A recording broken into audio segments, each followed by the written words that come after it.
U prethodnom periodu bilo je nekoliko zaista loših primjera, odnosno primjera loše prakse koja, moram da kažem sa žaljenjem, uopšte ne doprinosi nikakvom napretku Bosne i Hercegovine. Naprotiv, stvara samo veće nepovjerenje i stvara veći nered u funkcionisanju između različitih nivoa vlasti.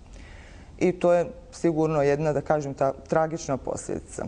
Ali evo da se vratimo, kao što ste vi to rekli, imali smo prvu situaciju, jedan falsifikat koji je bio mehanizam koordinacije, koji je bio donesen u tajnosti bez uključivanja Republike Srpske, bez našeg znanja i sad evo čitav niz mjeseci mi trudimo se da popravljamo greške koje su tu načinjene i to nam svakako nije trebalo. Dakle, trebali smo da sjedimo, razgovaramo i dođemo do rješenja koje će biti prihvatljivo za svakoga.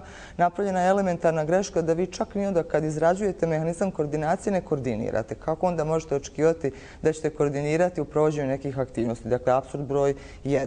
Iza toga, evo, kao što ste rekli, uslijedilo je i ova sva zbrka i da kažem problemi oko popisa, oko donošenja na taj način, dakle, odluke o jedinstvenom programu obrade podataka, dovodi nas tu opet u jednu vrlo problematičnu situaciju. Prvo, dakle, narušeno je povjerenje.